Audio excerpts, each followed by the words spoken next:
episodes.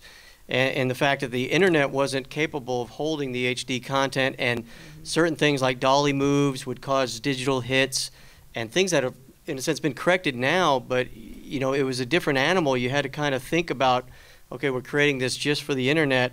We have to stick to a lot of tighter angles and shots and higher lenses, because it's not going to be, it's going to be on a screen that's 3 inches wide. So, you know, I think that now that it's changed because of the connection of the hyper TVs, and anything that you have on your computer can be on your television, so it's not necessarily true anymore. So I think the compression rates might be different, but otherwise you shoot something for all media at this point. I don't think you really have to worry about anything until you make that network deal. And once you make that network deal, there's 15 pages of delivery items you're going to have to come up with, and some broadcast tapes and HD quality things. But really, you can shoot that with the HD cameras these days. It's not this or that anymore. It's you shoot, you know, for content. When you did Inspector Mom, was your intent just to have it distributed on the internet, or was it to get enough visibility so that you could get mainstream distribution? Well, at the time, it was the term webisode wasn't even really around. It was, we were creating something that was different for the sponsorships to be involved with, and that they were tired of being TiVoed, and they were looking for a way to reach out into the internet. And so we created some of these episodes that were for TV broadcast and some for just the internet. But the sponsors got the best of both worlds, because they've got the integration on the television. They got to buy ads, which makes the networks happy. But at the same point, they got to be on the internet with the product integration and do the banner ads and even some upfronts, you know, 15-second intros. You know, so it really worked really well for the sponsors. And I think that we had to create two worlds, you know, some for TV and some for the internet. But I think in this day and age, you can do it for both. Are there some websites that are better than others for online distribution, or you've obviously had a lot of experience just from the distribution channel? Not necessarily. I think you could do it from your own page these days. You can get hosted through YouTube on their premium channels. You know, like I said at the beginning of this conversation, look at your laptop as your new remote control, and how can you get an audience from that remote control? And you really have to think about, how can I get awareness? How, you know, I'm competing, you know, used to be you had 12 channels when I was growing up, and now you have 150 channels. And now with the internet, there's thousands of channels. So how can you draw awareness to your channel? So look at it that way. If YouTube is helping draw awareness to your channel, go YouTube. If you think you have a pretty good fan base or content that's going to draw awareness to your site, go your own route. Now make that call. Okay. I was going to add something kind of about channels and setting up like Twitter accounts, Facebook accounts, etc. I had the opportunity recently to help a very large nonprofit with their kind of social media strategy. They'd already been doing a lot of social media things, but hadn't like developed, okay, this is how we're officially, because they're very large, global, you know, everyone's going to follow these kind of guidelines. And one thing that I saw that they were doing, it was really interesting. So like for every new project, they were creating a new Facebook page. You know, every new you know, whatever they were trying to raise money for or promoting or whatever, new cause, a new Facebook page, a new Twitter account. Well, so they would like get, you know, over 3 or 4 months, 1,000 followers on Twitter for this project and maybe 500 friends on Facebook, and then the project would be over, so they would kill those and start new ones. Well, they had all these built up, and each had like this clump of audience. Well, they're losing their audience, right? Because obviously those people that were interested in the first cause would have been interested in their next cause, but they didn't use that audience at all. They left them behind. So you have to be very selective and careful in how you think out, you know, does every project need a new Facebook page or a new Twitter account? Or should I be building, you know, an audience for, you know, my product, everything that I do? You have to think about it. Don't lose your audience. Where would one go if they wanted to find a social media manager? Or is there a place you could go to find ghostwriters for your blogs? Oh, yeah. There's Okay, I'm lots going to of let you them. talk about that. Well, one place you can start is talking to people who are part of the Dallas Social Media Club. There's a lot of those types of people who are a member. There's a lot of PR companies, marketing companies who are doing that kind of thing now. You can either hire, an entire company that does this for a lot of people. There's a lot of individuals, moms who are, have taught themselves, they're maybe mommy bloggers or whatever, and they also manage accounts for other people. If you do some Google searching, or if you just talk to some of the social media people locally, they can point you to people. A couple of places, Adly, ad.ly. These are kind of the Twitter people. You can even get Jack Black to be your ghostwriter. I mean, there's like different tiers of people that can ghostwrite for you. So you can have the guy that's $30 a tweet or $100. That sounded really bad. Yeah. Wow. There are Never put that sentence all together. There are the $100,000 tweets. Yeah, there are. You can There pay, $100,000 a tweet. You can come up with, it's a pay-per-use model.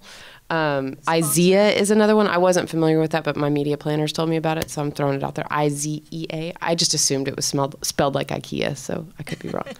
But I'll make sure. But it's, again, buyer beware. You're handing over your voice to somebody else. Some questions being when you're hiring one of these companies. You know what? There's been a lot of blogs written on that subject. So again, I would say Google it and Google that question, because there's been a lot of people write and I'm sorry, I didn't get up to the microphone, but it is a very new field. Twitter didn't exist 5 years ago. There isn't a Yeah. certification for social There's media. there's no certification. A lot of people are calling themselves experts who may or may not be. And there's a lot of real experts who aren't really promoting themselves as experts, and they may be the better choice. So you have to do your research. But there are a lot of blog posts on that subject. I think it's a good time to open it up for questions. Let me pass the mic. Camille. Stand up and be loud.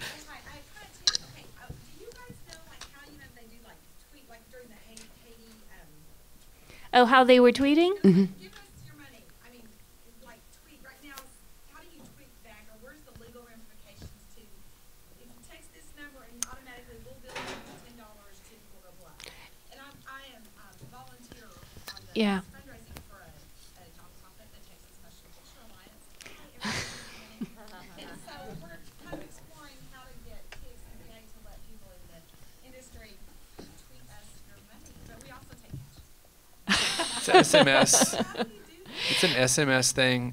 You can just Google SMS donations or SMS. No, you can Google it. But there's a lot of companies that offer it. It's a service, and you sign up with them. I mean, the legal ramifications, I guess, are to be determined based on. And what it is. for those who would give money, there's also a lot of scams, just like in anything else. So you have to be careful that you're dealing with, legitimate people who are really going to help the Haiti people or whoever else. There are different. Oh, I'm sorry. There are mobile application service providers that you can work through to develop what's called a short code. So when it said text save to Haiti, you have to establish that short code. And there's a level. One of the things that I think is incredibly important whenever you're distributing your content or soliciting for help like that is that you're working through trusted channels. So think of it in terms of, did I put my product in the dollar store or did I put it in Neiman's? You're automatically setting the tone for your brand. Yeah. So when you're working with a mobile applications provider, be very careful that the one that to Travis's point, that the one that you're working with is somebody that's reputable and somebody that's not going to scam you. There are a few companies that I've worked with, Songwhale, Waterfall are a couple that I've worked with before. I honestly, from a revenue or a financial perspective, don't know what setting up that short code is, but setting up the text something to Haiti, text 5 to Haiti, setting up Haiti is called setting up a short code. And getting that established is a process that has to deal with working with carriers. And carriers have to accept that and be able to send, because it's not a real number. And a lot of those companies have bypassed all of those carrier relationships. And then the second question was, you talked about linking sites and doing semantic things, but what about specific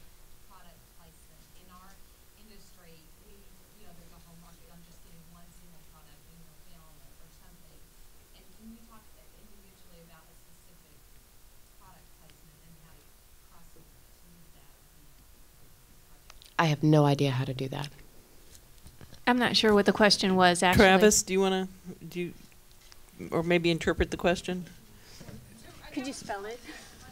Can you spell it? Talk a little bit about how a specific product placement can be integrated into the whole social monetizing within the social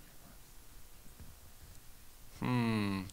However creative you can get on working it in there. I don't know if I understand it. So you're talking straight product More- placement primarily, right? Well, I would think you're going through the same normal channels that you would So- in a film, in terms of going to Yeah. like the VP of marketing or something and actually getting permission or working a deal to place that product. In relation to this specifically, I mean, to drive something to that specific product is all the same versus the general product. It's just more right? Okay, now are you posting this on your own channels? No. I'm talking about having a product placement in, say, for instance, since we're talking film specific, a specific product in a film, and using that product to go back to a social site.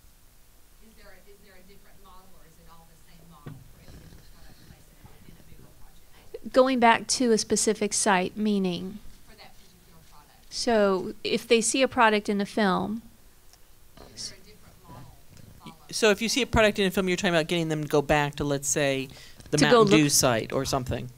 so having to look it up. Or is it the same model that you're talking about, just specific to that one product? Well, when we, on the, just using the Inspector Mohammed example, we had the product integrated into the film. Then they go to the website to get additional information on the webisodes or follow the actress a little bit. Then on that site would be a banner. They click that banner and it would take them to that product site. That's. I mean, it could be also that I know that several of my clients, what they've done is like if they had a product placement, they also worked something out with the film company to where they created a webisode that was using similar actors or using a similar location or product placement, but in a webisode that was on their own website. In terms of driving them from your film to a site, I don't really know how to do that. But what frequently the brands, if there is a single bottle of Mountain Dew in your film, they're going to be all up in your shit because they want it placed correctly. They want to leverage your actors. They're going to be all over you about what they can do to leverage that partnership. So lots of times that brand will dictate that. And also, I think, Brad and Travis both said it when we first started. It's no longer that you can just make a film. You're now working across all these multiple platforms, and it's an integrated effort, marketing plan in terms of your product or your project. Yeah, there's no question that the sponsorships or the corporations want to see multiple platforms for what they're going to do. So if you have just the webisode, they're going to want to know that you have something else besides just that to draw awareness to their product. It's like I said, it's books, it's magazines, it's webisodes, it's television, it's mobile phones, it's the brand that they want. It's not just one avenue. It's the brand, not the product. To Brad Keller, you talked earlier about veterans with disabilities or something like that, and you talked about two different methods. You never talked about what it is that you do with once you have